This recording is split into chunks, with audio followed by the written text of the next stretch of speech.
L'aide financière de la CEDEAO au pays du Sahel suscite beaucoup de commentaires.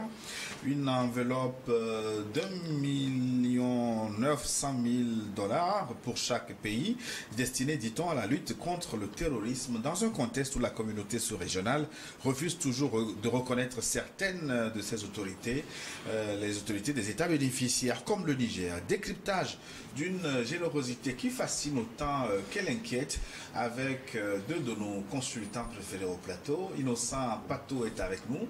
Innocent, bonjour. Bonjour Gilles, bonjour chers téléspectateurs, bonjour le co-débatteur pour ne pas donner le nom, parce que Gilles est prêt pour me donner un coup de poing là, alors vous aurez à le découvrir. Son Excellence est absent aujourd'hui pour des congés de fin d'année. Il ne sera donc pas avec nous.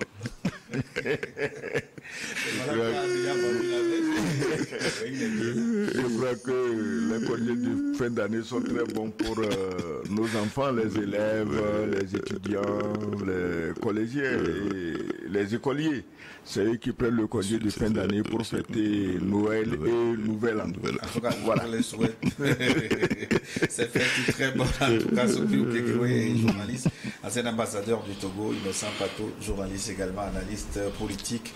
Nous débattons aujourd'hui de l'aide financière accordée par la CEDEAO au Mali, au Niger et au Burkina Faso. À quel jeu joue la communauté internationale en lien avec les sanctions qui sont toujours en cours? Mais justement, cela m'amène à vous demander comment vous justifiez, quelle justification la CEDEAO donne-t-elle à cette enveloppe qui est allouée à ces trois pays? Innocent Pato. Oui, mais avant d'arriver aux justifications, il y a lieu de se poser des questions sur l'esprit même de cette aide. Et pourquoi c'est en ce moment, quand le Mali, à lui tout seul, a essayé de mener la lutte proprement comme il se doit, et que les résultats sont clairs et visibles, et que les autres sont en train d'emboîter le pas au Mali pour essayer aussi d'avoir de très très bons résultats. Bon, il y a lieu de se poser des questions. Bon, maintenant, l'autre question, c'est de savoir, quelqu'un qui ne t'aime pas, il dit, il ne t'aime pas, il dit, il vient t'aider. Alors là, tu dois avoir peur. Parce que avant d'apporter une aide, il faut exprimer le bon cœur. Il faut le faire de bon cœur parce que là, c'est comme c'est un piège qu'on te tend. Et donc, on n'a jamais dit qu'elle n'aime pas les États du Sahel. Il y a un adage qui dit aussi qui aime bien châtie bien. Châtie bien, ça c'est votre interprétation de la chose. Mais jusqu'à preuve de contraire, il y a un bon nombre de pays de la CEDEAO qui ne sont pas encore prêts à reconnaître les autorités, particulièrement au niveau du Niger. Bon, maintenant, qu'est-ce qui peut justifier cette décision de la CEDEAO de venir en aide au Mali? C'est peut-être une façon de se racheter et de se dire, écoutez, à un moment donné, nous aussi on a essayé de contribuer d'une manière ou d'une autre dans ce résultat qui est en train de pointer à l'horizon. Mais je me dis que le travail est déjà en cours et ne sachant que faire, la CEDEAO décide, toute honte bue, de venir un peu en aide à ces pays. Bon, maintenant, est-ce que les montants peuvent répondre justement par rapport à l'ampleur de la situation sur le terrain? C'est aussi une autre question à se poser. Et l'autre question également, c'est que pourquoi à la veille du sommet des chefs d'État? Parce que là, nous attendons beaucoup de ce sommet des chefs d'État. Il y a urgence, il y a urgence. Et donc, ce n'est pas l'argent là qui viendra faire quoi que ce soit. Et je crois que nous attendons beaucoup plus de ce qui sortira de la réunion de ce jour à Abuja. Les montants dont il est question par votre presse, on apprend qu'il s'agit d'1,9 million de dollars pour chacun de ces pays. Et le Burkina a $1 million en surplus en raison du nombre plus important de ces réfugiés. Sogoyou Kegewe, comment, de quel œil vous voyez cette aide? Quand je vous ai envoyé ce thème, j'ai beaucoup ri moi-même. Vous parliez de la dernière cigarette de condamné à mort. Oui, parce que vous voyez, nous savons, nous tous, que la CEDEAO, ça ne vaut rien, c'est une coquille vide.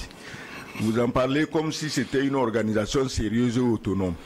Si la CEDEAO dit qu'elle donne l'argent à ces trois pays, c'est qu'elle a reçu l'ordre de qui vous savez. Par exemple, aujourd'hui, il y a le sommet à Abuja. On ne sait pas encore ce que Macron a donné comme instruction. D'habitude, de Paris, Macron annonce d'avance ce que la CEDEAO va décider à ces réunions. Donc, aujourd'hui, Macron, je crois qu'il n'a pas eu le temps de nous faire le scoop de ce que la CEDEAO va décider. Mais sachez que la CEDEAO n'étant pas une organisation indépendante qui peut décider quoi que ce soit d'elle-même, a reçu les ordres de quelqu'un pour faire cette injure colossale. C'est une injure colossale au Mali, au Burkina et au Niger de proposer leur donner 1 900 000. Ça veut dire quoi? Moi, je me dis peut-être qu'ils voulaient parachuter ça aux terroristes et c'est tombé en ville et ils ont dit non, non, on voulait vous donner ça, c'est à vous. Sinon, ça veut dire quoi? Le terrorisme ravage ces pays depuis combien d'années? La CEDEAO n'a rien donné, pas même un mot de compassion. Et tout ce qui est nuisible aux terroristes est nuisible à la CEDEAO. C'est pourquoi toutes les forces hétéroclites occidentales qui étaient venues piller ces pays, il n'y avait que des orpailleurs, des coureurs de jupons dans les boîtes de nuit dans les capitales. Quand ces pays en avaient marre et leur ont dit de partir, la CEDEAO en est tombée malade. Parce que c'est ses complices pour mettre à genoux ces pays. Et aujourd'hui, pendant qu'ils ont fermé les frontières pour que tous les Nigériens meurent s'il le faut, ou que tous les Nigériens soient affaiblis de telle sorte que les terroristes puissent prendre Niamey, ils ont fermé même au niveau de l'UEMOA la possibilité pour le Niger de gérer son propre argent. Le 1 900 000 $, ils vont l'amener comment au Niger?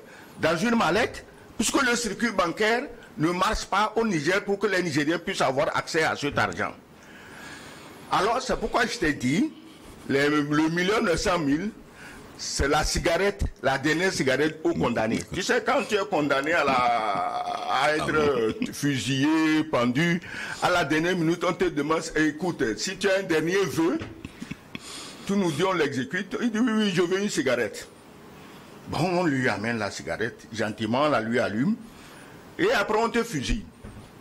Donc c'est la cigarette du condamné, les 1 900 000 $, c'est la cigarette du condamné, parce que pendant qu'ils font les nouveaux, les bons samaritains, mais on entend toujours des bruits de bottes dans les pays environnants qui en veulent ou qui veulent attaquer le Niger. C'est maintenant qu'on invite les chefs d'état-major de tel pays terroriste à venir se promener à la frontière du Niger. Dites-moi où est le sérieux? Moi, je ne suis ni malien, ni nigérien, ni burkinabé. Je vous jure que j'aurais ramené le 1 900 000 $ de la CEDEAO à Abuja pour leur distribuer ça dans la salle, au chef d'État là. C'est quoi 1 900 000 $? Gilles, dis-moi quel problème ça résout pour lutter contre le terrorisme. 1 900 000 $, c'est environ 1 milliard de francs CFA. 1 milliard 200, si tu prends à 650 le dollar, ça fait 1 milliard 200 et quelques millions. Dis-moi concrètement. Concrètement. Pour des pays qui ont enduré l'enfer depuis plus de 10 ans, ils font des efforts. On chasse tout. Mais attends. Et ils disent aujourd'hui que c'est des putschistes. Mais quand le terrorisme a commencé, ce n'est pas des putschistes qui étaient au pouvoir. C'était des présidents très démocratiquement élus, comme dirait Maman à propos des gens du Gondwana. Hein? Très démocratiquement élus. La CEDEAO n'a rien donné, ni à Ibeka, Ibrahim Boubacar Keïta. Elle n'a rien donné à Roch-Marc Christian Kaboré. Elle n'a rien donné à chose, même à Bazoum pour lequel les gens semblent se battre aujourd'hui, ou bien on lui donnait, bon, lui mettait dans la poche. Donc, dis-moi maintenant, autant des présidents très démocratiquement élus, la CEDEAO n'a rien donné. Mais quand vous dites rien, il me semble que c'est un peu caricatural, parce que les premiers soldats qui ont coupé la route des djihadistes qui descendaient sur Bamako avant l'arrivée des soldats français, il me semble que c'était des troupes de la CEDEAO. Mais attends, qui descendait sur Bamako? Il y avait 2 jeeps qui ont été repérés roulant vers Bamako. En temps normal, ils roulent par jour plus de 20, 30, 50 bus sur jeeps sur Bamako. Ça, tout le monde connaît le montage. Il n'y avait aucun jeep, aucun terroriste qui marchait sur Bamako. C'est la même rengaine qui nous ont sorti pour pouvoir assassiner facilement Idriss Déby. Des jeeps déferlés sur N'Djamena. Alors, Idriss Déby, en bon guerrier, se lève, il va au front, et on le traque là-bas, on le tue. Pendant que son fils, assoiffé de pouvoir, guettait qu'on tue papa pour le nommer président. Et il est assis tranquillement reçu toujours à l'Élysée avec toutes les accolades, tous les honneurs, tous les tapis rouges. Donc, arrête cette fable de djihadistes qui déferlaient sur Bamako. Et la CEDEAO n'a rien fait. Les seuls soldats qu'on a vus qui se sont battus là-bas, je crois que c'est les Tchadiens. Les Tchadiens ne sont pas dans la CEDEAO. La CEDEAO, j'ajoute, elle n'a rien fait pour soulager les souffrances de ce pays. Elle a toujours joué à augmenter plutôt les souffrances des 3 pays martyrs. Pour nous, c'est des pays martyrs, mais leur martyr nous dirige vers une indépendance réelle de l'Afrique. La CEDEAO n'a qu'à aller renouveler son abonnement à la France-Afrique. Ils n'ont qu'à aller se faire donner des bureaux à l'Élysée comme adjoint de Macron. Sinon, ils ne sont rien. Ces présidents-là, ils sont quoi? Innocent Pato, vous pensez donc, vous aussi, que cette enveloppe, c'est beaucoup plus le baiser de Judas que la stratégie du bâton de la carotte? Non, je n'ai pas envie de dire qu'on joue à la comédie au niveau de la CEDEAO. Mais ça ressemble à une comédie. Si vous voyez un peu les choses, quand l'armée malienne a pris Kidal, quelle a été la réaction de la CEDEAO? Pas un simple communiqué. Pas un simple communiqué. Alors je me pose la question de savoir, est-ce qu'ils sont sérieux au niveau de la CEDEAO? Cela aurait suscité des manifestations gigantesques au niveau de la CEDEAO, tout comme au niveau de l'Union africaine. Parce que c'est vrai que la CEDEAO est partie sur le principe du développement économique. Mais quel développement peut-on avoir quand il n'y a pas la paix, quand il n'y a pas la sécurité? Voilà une armée toute seule, après des comédiens qui étaient là pour tenter de les aider depuis 2013. Ces comédiens n'ont pas réussi à les aider à libérer Kidal, mais eux tout seuls, ils ont réussi à libérer Kidal. Mais on n'a pas levé le petit doigt pour applaudir ou pour dire quoi que ce soit. Et subitement, on dit, on vient apporter de l'aide. On apporte de l'aide à qui concrètement? À la junte qui est au pouvoir. C'est la même CEDEAO qui dit, je ne reconnais pas la junte. Est-ce à dire que peut-être on remettra l'argent aux lieutenants de Bazoum qui sont à l'international et qui se la coulent entre les différentes capitales, puisque d'ailleurs on nous annonce qu'au sommet de la CEDEAO aujourd'hui, il y aura un de ces ministres qui sera avec les personnalités. Donc on se pose encore des questions de savoir, est-ce qu'ils sont toujours dans le schéma de leur intervention, et dès qu'ils auront réussi leur intervention, ils vont remettre l'argent aux éléments de Bazoum ou autres, parce que franchement on ne comprend plus rien à quoi joue sérieusement la CEDEAO. Mais bon, je voudrais m'interroger aussi sur la provenance de ces fonds. Où est-ce que la CEDEAO a pu mobiliser ces fonds? J'étais déjà dit que la CEDEAO n'est pas une organisation autonome. Même dans son siège à Abuja, c'est d'autres pays qui payent. Quand ce n'est pas les Chinois, c'est les Français, c'est l'Union européenne. Ils n'ont rien. Ne me dis pas qu'ils ont cet argent. Ils l'ont pris où, justement? Tu poses une bonne question. Ils ont quand même des ressources prélevées directement sur les taxes de douane des différents pays. Je te dis que même le siège, c'est les Chinois qui construisent. Tu le sais, non? Où ils ont même déjà fini de construire, ils l'ont truffé de micros partout, aux grandes dames des membres de la CEDEAO, qui n'ont même pas un ingénieur capable de leur dire qu'il y a des micros dans les murs. Je t'ai dit, la CEDEAO... Cette information a été démentie par les Chinois en son temps. Attends, si les Chinois n'avaient pas démenti, ce serait grave. Les Chinois, tu connais les Chinois? Ils ne peuvent que démentir. Et je trouve ça normal. Tu confies une maison comme ça à construire à quelqu'un et puis il n'y a aucun contrôle, tu le laisses faire ce qu'il veut. Donc, l'argent, il vient d'où? Il vient du donneur d'ordre. J'ai dit, attends, ils sont là-bas actuellement. On va voir ce que Macron leur a dit de faire. Le communiqué qui va sortir, il vient de l'Élysée. Il n'y a pas de CEDEAO.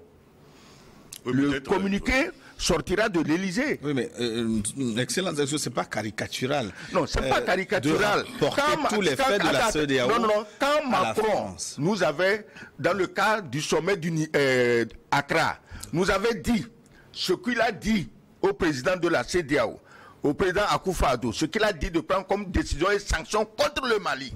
Je caricature quoi maintenant? Le caricaturiste, c'est Macron, c'est pas moi. Je caricature quoi? Tous les sommets qu'ils font, c'est Macron qui donne les ordres. Donc, on attend le sommet J'espère que d'ici l'après-midi, il y aura le communiqué. Et je te jure que si tu vérifies la source, tu verrais que c'est un mail, un fax venu de l'Élysée. Mais au même moment, Innocent Pato, mais si c'est vrai ce que vous disiez tantôt, qu'un ministre de Bazoum est autorisé à suivre ces réunions, il faut quand même s'interroger 1000 fois. Ah oui, de toute façon, il y a de quoi. Mais avant d'aller sur ce point, je voudrais revenir sur le financement. C'est vrai que la CEDEAO a un très bon mécanisme de financement par les prélèvements communautaires. Mais depuis le Covid, vous devez comprendre que ce mécanisme doit prendre un coup. Parce que il y avait pour difficulté au niveau des importations et autres. Mais parallèlement à ces prélèvements communautaires... Il y a certaines même frontières fermées. Hein. Voilà. Il y a les bailleurs de fonds qui viennent en aide à la CEDEAO. Et dans le cas d'espèces, je peux me tromper, mais je crois qu'avant l'annonce, il y a eu une réunion au mois de septembre avec l'Organisation des Nations Unies pour la lutte contre le terrorisme. Et donc, déjà à ce niveau, au mois de septembre, il y a eu un protocole qui a été signé. Alors, est-ce que ceux-là n'ont pas joué d'une certaine manière afin qu'il y ait des fonds au niveau de la CEDEAO? Sinon, on ne peut pas comprendre que la CEDEAO puisse avoir ce montant-là disponible et à le jeter au niveau des pays qui prétendent ne pas aimer. Tu demandes pourquoi, si c'est vrai, s'il y a un représentant de Bazoum là-bas. Mais ça confirme ce que je dis. C'est les ordres de Macron. Bazoum, c'est la femme préférée de Macron. Il ne peut pas abandonner sa femme en plein vol, comme il a abandonné les Maliens. Donc, il doit la protéger jusqu'au bout. Donc, si un représentant de Bazoum est à Abuja, à l'heure où nous parlons, ça confirme ce que je dis, qu'ils reçoivent les ordres. Comme Macron ne peut pas venir lui-même, il envoie quelqu'un. C'est tout. Mais l'aide financière uniquement à ces 3 pays, est-ce que vous pensez que c'est équitable? Parce que le terrorisme a dépassé les frontières du Sahel désormais. Le Bénin est touché, oui. Le Togo est touché. Le Ghana même est touché. Dans une certaine mesure. Mais est-ce que l'enveloppe... Non, dans le Bénin... Le Bénin, le Togo et le Ghana, on n'a pas encore tué la moitié de la population. Donc au niveau de la CEDEAO, on ne sent aucune urgence.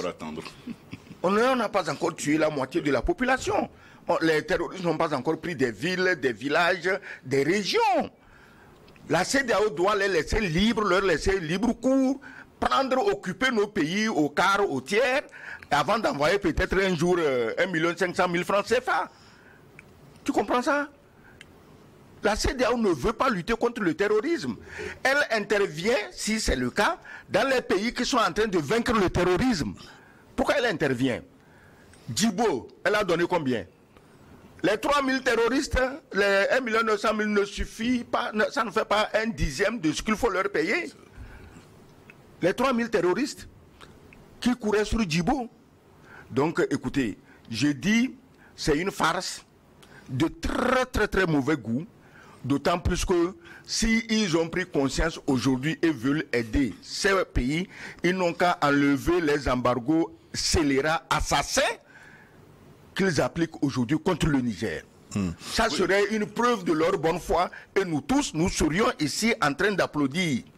Je reviens un peu sur la question de la présence du ministre nigérien à Abuja. Ce n'est pas nouveau. Déjà en septembre, à la session des Nations Unies, il y avait des lieutenants de Bazoum qui étaient dans les couloirs. Et le chef de la diplomatie américaine à l'époque, Anthony Blinken, avait tout fait afin que le Niger puisse avoir la parole à l'Assemblée générale des Nations Unies. Il a négocié avec les différents chefs d'État de la CEDEAO. Mais les jusqu'au-boutistes sont restés fermes sur leur position pour dire que non, entendez, écoutez, nous sommes formels, il faut qu'on rétablisse Bazoum sur la selle, afin que sinon personne d'autre, à part les éléments de Bazoum, ne peut pas parler. Ça confirme un peu ce que dit. Ils sont en train d'aggraver le cas de Bazoum, parce que moi je dis, s'ils étaient passés par la diplomatie depuis le début, Bazoum et sa famille seraient libres dans un pays de son choix, au niveau de la CEDEAO ailleurs. Mais aujourd'hui, plus le temps passe, on découvre les forfaits de Bazoum. Il est question maintenant d'un procès. Ils vont faire quoi? Ils vont faire sauter la Légion sur Niamey. Ils vont envoyer une bombe atomique. On va le juger. Bazoum, c'est un terroriste. Confirmé. Un détourneur de fonds massif. Confirmé. Si la junte, si les militaires ne le jugent pas, mais là, c'est déjà une très grande faveur dont la CEDEAO devait se contenter. Parce que chaque membre de la CEDEAO, ils savent ce que c'est si on juge Bazoum. Moi, je crois que ces gens-là ne font absolument rien pour aider Bazoum. Ils font plutôt tout pour énerver davantage et les militaires et la population contre Bazoum. Je vous ai rappelé aux téléspectateurs qu'ils peuvent participer à notre forum. Vous connaissez le contact plus 228 96 08 43 43 96 08 43 43 précédé de l'indicatif 228. Si vous nous suivez en direct, c'est les dimanches à partir de 12h12 et nous nous ferons le plaisir d'envoyer votre contribution à partir de 13h10 dans la seconde partie. Et si vous nous suivez en différé sur notre chaîne YouTube, c'est le moment de soutenir cette émission, d'envoyer un petit cœur ou un petit pouce à l'ambassadeur, il prend les deux sans problème. Votre pouce, votre soutien à cette émission. Et n'oubliez pas de vous abonner à notre chaîne pour recevoir en temps réel nos programmes et partager cette émission pour porter loin la voix de l'Afrique. Une petite question. Change. Oui. La CEDEAO veut aider des pays membres de la zone CFA. Tu ne t'es pas demandé pourquoi c'est libellé en dollars? Tu ne t'es pas posé la question? Très belle question. Ça veut dire que même ils savent que le CFA il est mort. C'est un cadavre, le CFA. Ce qui fait le plus peur à Paris, le CFA est en train de mourir. Que la CEDEAO, esclave, exécutant intégralement tous les desiderata de Macron, donne de l'argent en dollars dans un pays CFA. Bon, il n'est pas dit que l'argent est donné en dollars. Non, il est l'annonce a été faite en dollars. En dollars, pourquoi? Est-ce qu'on ne peut pas l'exprimer en CFA? Une petite multiplication, 1 900 000 fois 600 ou 650 selon le cours du dollar.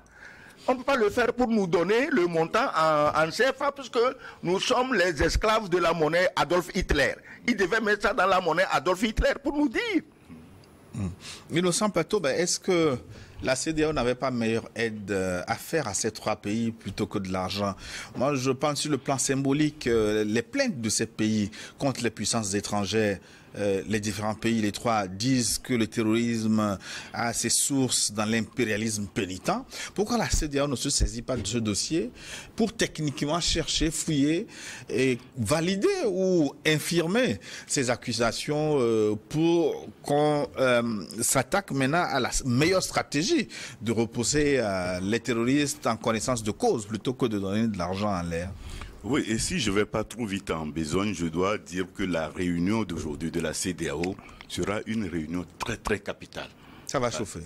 Que ça chauffe ou pas, la décision finale de cette réunion aura à prédéterminer de beaucoup de choses sur le continent africain. Et surtout au niveau de la sous-région ouest africaine. Parce que quoi? Vous amenez de l'argent dans un pays où les frontières sont bloquées. Qu'est-ce qu'ils peuvent faire?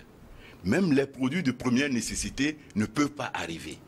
Il n'y a aucune trêve.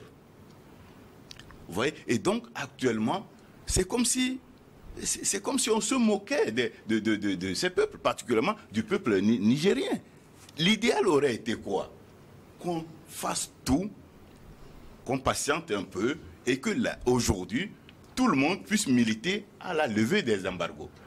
Et maintenant, après la levée des embargos, réfléchir sérieusement par deux voies, la voie militaire, la voie diplomatique, pour voir dans quelle mesure on peut repartir sur de nouvelles bases. Surtout que les forces étrangères ont quitté les trois pays, pour voir dans quelle mesure on peut repartir sur de nouvelles bases. Mais maintenant, dans la précipitation, on dit on va amener de l'argent pour essayer de lutter contre le terrorisme. L'argent seul ne suffit pas. Excellente. Mais les sous vont être gérés au Niger par quel gouvernement? Dans la mesure où la CEDEAO dit ne pas reconnaître Tiani et ses amis. Tu sais, la CEDEAO, finalement, on a l'impression que c'est un ramassis d'analphabètes qui ne connaissent rien en droit. Ils prennent les décisions dont ils ne connaissent pas la portée.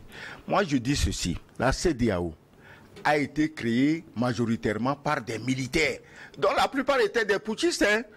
Oui. À la création de la CEDEAO. Tu sais qui était là-bas? On parlait de Moussa Traoré, à Champon, du Ghana.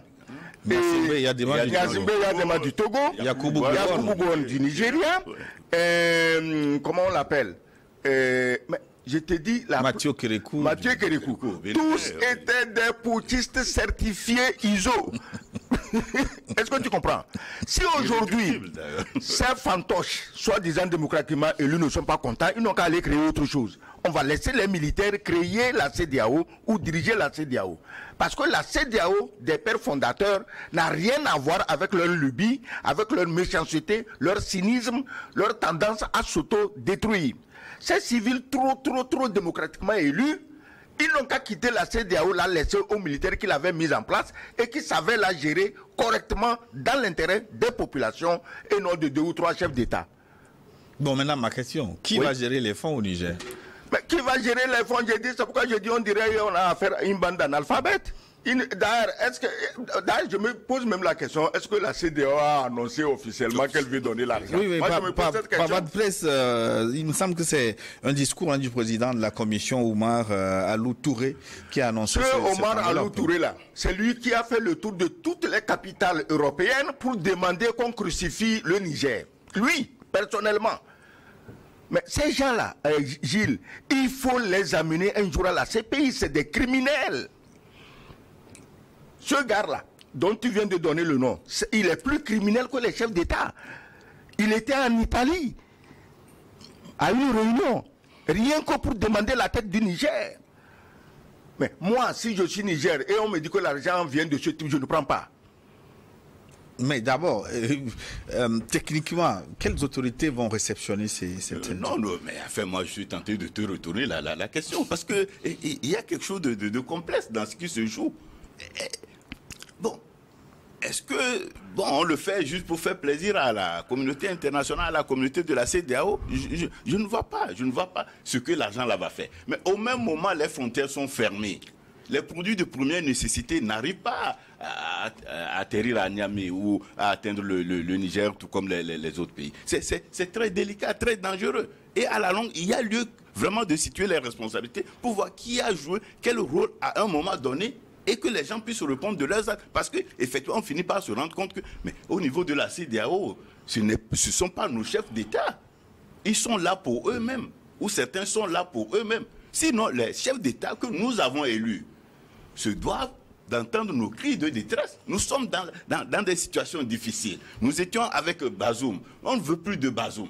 Dieu merci, les militaires sont venus nous aider, et vous nous dites non, il faut ramener Bazoum. Si on ne ramène pas Bazoum, c'est fini, vous fermez tous les robinets. On peut mourir, ça ne vous dit rien.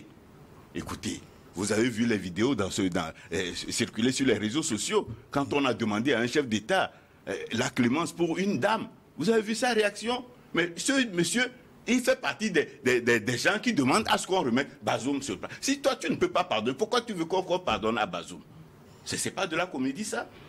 Ben bon, comparaison n'a pas toujours raison.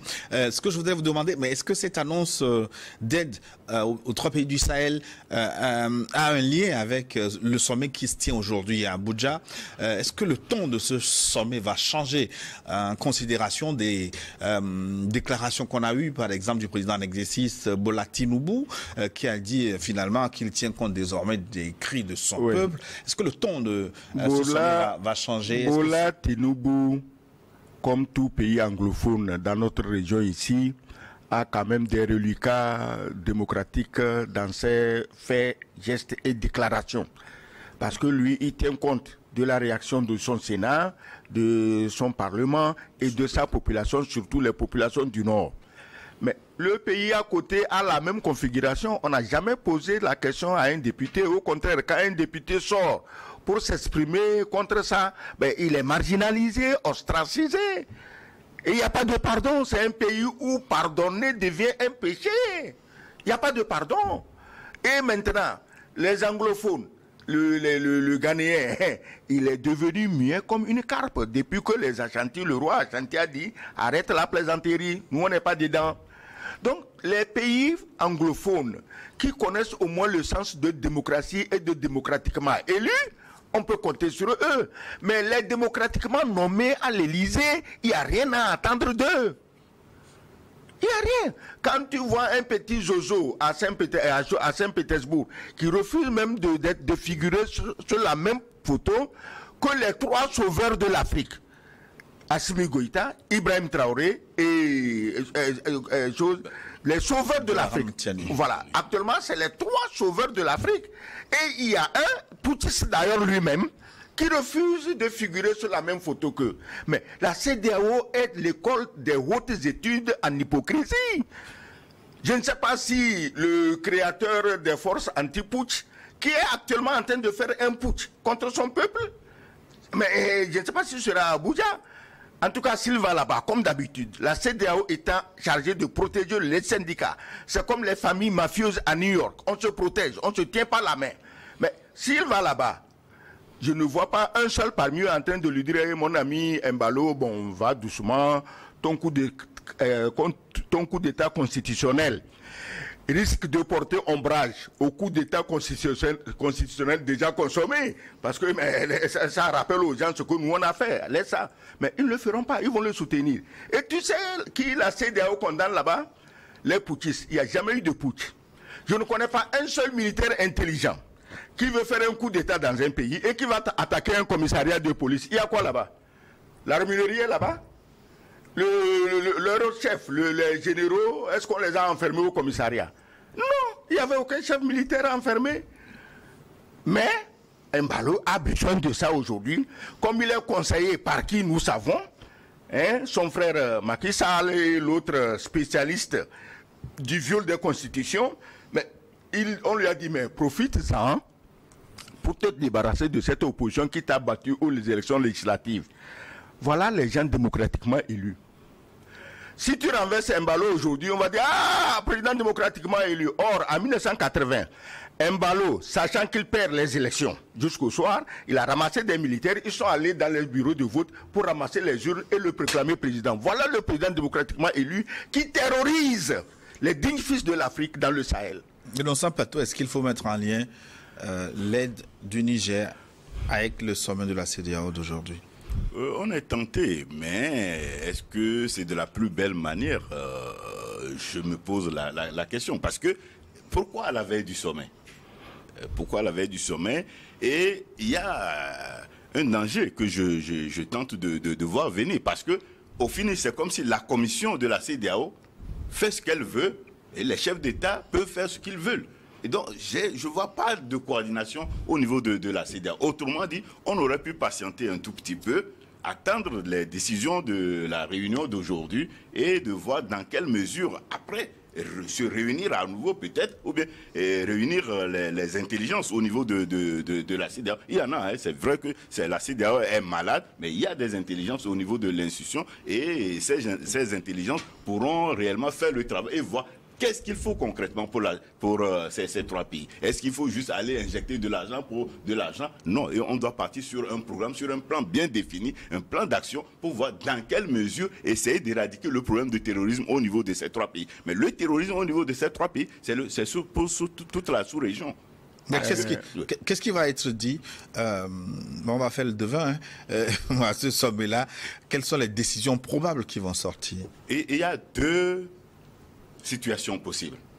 La situation des hommes intelligents qui partent d'une erreur du départ, essaient de lire ce qui se passe aujourd'hui et vont prendre une décision salutaire pour toute l'Afrique. Parce qu'aujourd'hui, ce qui se joue au niveau de ces trois pays, c'est la situation des gens qui ont été laissés à eux-mêmes, mais au lieu de se décourager, ont pris leur mal en patience, ils ont pris leur courage à deux mains pour poser des actes qui vraiment, je ne sais pas, épate toute l'Afrique. Toute la jeunesse africaine se doit de saluer ce qui se joue au niveau des trois pays. Bon, maintenant, il y a la voix des cons, qui sera, et où il y aura toujours ces radicaux qui seront là. Voilà, c'est tout ça notre... Ce n'est pas la voix des cons, c'est la voix des gens corrompus par Macron. Ils ne sont pas cons, ils sont corrompus. Vous êtes un aîné, je vous le conseille. Oui, ils ne sont pas cons. Mais c'est pas de... Tout sauf cons, c'est des corrompus. Bon, donc il y aura ces gens-là qui vont vouloir toujours tirer la corde, oubliant qu'en tirant trop sur la corde, elle finit par rompre et ce n'est pas bon pour tout le monde. Mais moi, mon petit homme dit que la CEDEAO va former une commission ou envoyer une nouvelle médiation vers ces trois pays, en mettant peut-être à la tête le président togolais qui a été désigné pour ce fait. Peut-être, permettez. Je ne vois pas la chose, parce que les choses ont évolué. Hein, les choses ont évolué. Il y a même déjà une délégation américaine au niveau d'Abuja qui va beaucoup jouer. Et cette délégation américaine avait joué au niveau lors du sommet des Nations Unies. Et vous avez vu le dernier développement avec la présence de l'ambassadrice des États-Unis au Niger. Et donc, les Américains veulent vraiment s'impliquer davantage parce qu'ils voient les Russes qui sont là. Donc, il faut qu'ils fassent, ils luttent, mais quelle sera maintenant leur position? C'est une question aussi qu'on peut se poser, on ne sait pas. Mais donc je crois que le travail est avancé suffisamment. Avec la du président nigérien au Togo, probablement qu'il est venu avec une feuille de route. Et il y avait déjà une feuille de route. C'est cette feuille de route que les Américains avaient présentée aux Nations Unies. Attends, Gilles, tu parles du président togolais. Excuse-moi, depuis le départ, il est le seul, contre tous, à dire: mes frères, gérons ça pacifiquement. Discutons avec ces pays, leurs nouveaux dirigeants, pour qu'on comprenne exactement qu'est-ce qui se passe et qu'est-ce qui a amené à ce coup d'État. Mais il semble qu'un des vieux sommeillards d'Abuja s'est permis de l'appeler pour lui faire des remontrances. Mais si toi tu es vieux, tu veux partir, il ne faut pas tuer les jeunes avant de partir. Si tu veux partir, tu as le droit de partir. Mais il ne faut pas massacrer la jeunesse nigérienne avant de partir. Tes sacrifices humains, ce n'est pas avec les enfants du Niger. Tu en fais beaucoup là-bas, on coupe les têtes pendant les élections. Donc, le président du Togo, si nous disons, on va dire, mais écoutez, qu'est-ce qu'il peut dire d'autre? L'arrivée de Tiani ici nous suffit largement. Ça veut dire que si on veut quelqu'un de bon conseil et de médiation, ce n'est pas la peine d'aller sur la Lune ou Jupiter ou Mars. Tiani est venu au Togo, il a été reçu comme il le méritait, il a vu lui-même l'importance de la communauté nigérienne au Togo, tout comme l'importance de la communauté togolaise au Niger. Comment des présidents peuvent prendre des décisions sans penser à leur population? Notre président pense à ses populations, il fait attention. Donc, mais tu vas voir, ils ne vont pas le solliciter parce qu'il y a des gens qui croient que c'est eux qui savent tout faire, qui peuvent tout faire. Ils sont de très grands pays, ils ont ceci, ils font croissance à 25% de chiffres. C'est eux qu'on risque d'écouter. Sinon, l'arrivée de Tiani ici ouvre la voie à toutes les négociations. La CEDEAO n'a pas assuyé, mais comme je vous dis, elle reçoit des ordres. Il faut maintenant voir. L'ordre vient de Paris. Pendant la guerre, il y avait des trains. On dit l'ordre vient de Paris, d'autres dans l'autre sens, c'est écrit l'ordre vient de Berlin. Maintenant, l'ordre vient de Paris. Mais si l'ordre dans le sens contraire venait de Abuja, nous tous on va applaudir. Ben, on verra. En tout cas, cette fois-ci, l'ordre viendra d'Abuja. Oui, les conclusions de ce sommet dans les heures à venir. Nous avons des correspondants sur place donc qui vont nous relayer en temps et en heure les grandes décisions de ce sommet. Très attendu en tout cas. Ce sommet va soit donner les orientations claires, les nouvelles orientations de la CEDEAO ou plonger définitivement cette communauté. Oui, mais plonger la communauté, est-ce que c'est la meilleure voie? C'est vrai que la CEDEAO a des difficultés, elle est chancelante. Le grand frère dirait qu'elle est peut-être dans le coma, elle est dans un état comateux, mais on peut lui faire encore quelques perfusions avec de belles idées. Moi, j'ai foi. C'est vrai qu'il y a des enfants qui naissent et qui posent des actes qui font peur, mais je suis encore optimiste. Parce que nous avons besoin de la CEDEAO. Mais pour finir cette première partie, le cas bissau-guinéen va-t-il être abordé au cours de ce sommet? Et comment traiter cet abcès? Mais le cas bissau-guinéen ne peut pas ne pas être abordé. Ils ne peuvent pas. Ils aimeraient bien, parce que ça les gêne un peu aux entournures. Le cas bissau-guinéen, c'est quoi? Mbalo, je vous l'ai déjà dit ici depuis le début, il est président d'un narco-État et que lui-même, c'est un narcotrafiquant. J'ai dit ça ici, c'est pas aujourd'hui, c'est pas parce qu'il a des problèmes que je le répète, non, j'ai dit ça ici. Mbalo a pris le pouvoir en Guinée-Bissau dans des conditions inacceptables. La CEDEAO s'est précipitée à Bissau, on croyait qu'elle va écouter les deux parties et voir comment résoudre le problème. Et non, ils ont déclaré Mbalo gagnant. Voilà pourquoi Mbalo devient le plus zélé des démocratiquement élus de la CEDEAO parce qu'il veut faire oublier lui-même sa lamentable prestation qu'il a amenée au palais présidentiel. Donc il fait la surenchère de la démocratie et du démocratiquement élu. Embalo est tout sauf démocrate. Un trafiquant ne peut pas être démocrate. Un cocaïnomane, ne peut pas être démocrate. Ils reçoivent les ordres de la Colombie avec les trafiquants et l'argent.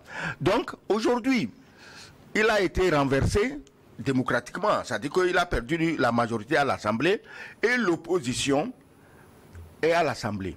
Alors, cela l'empêche de dormir parce que dans son calcul, il doit rappliquer aux prochaines élections.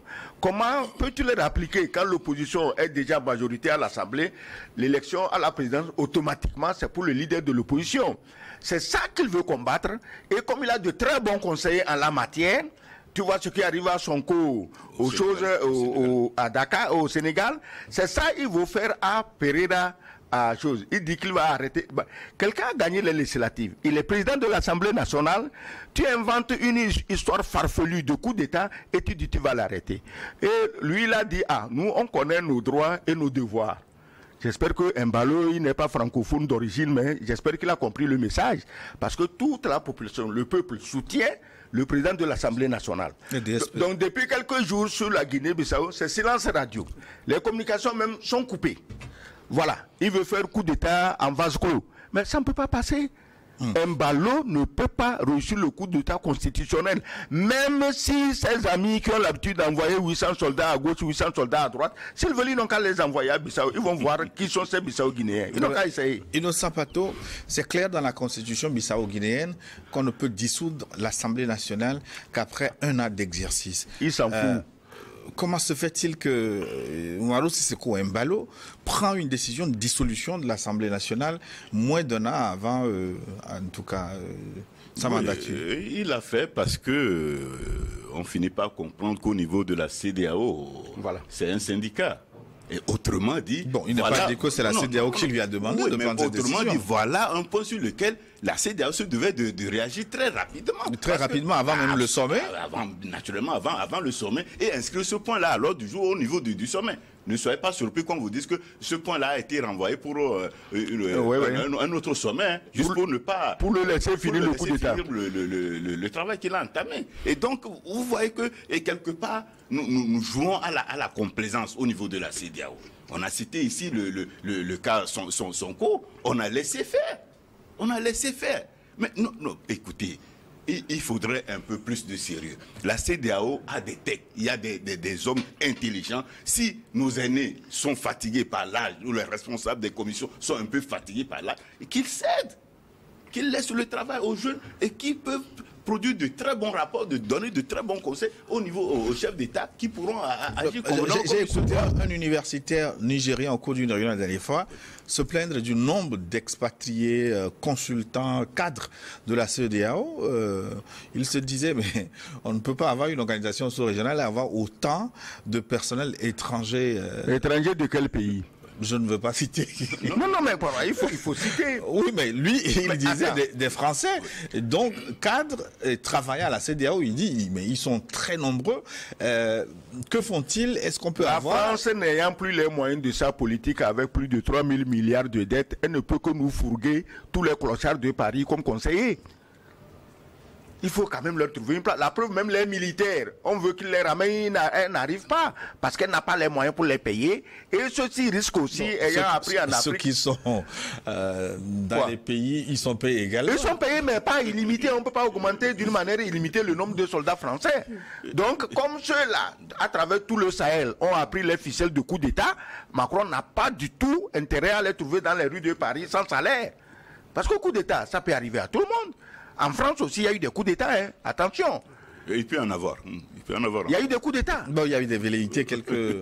J'ai dit, il y a eu des coups d'État. Ce qui a existé peut revenir. Donc, Macron, la CEDEAO est infestée. Bon, maintenant, dis-moi, si tous ces Français, Chinois, machins sont à la CEDEAO, où est la liberté, l'indépendance de la CEDEAO pour décider? Toi, Gilles, tu ne peux pas travailler à la CEDEAO? Tu peux. Mais on ne peut pas t'amener parce que tu es noir.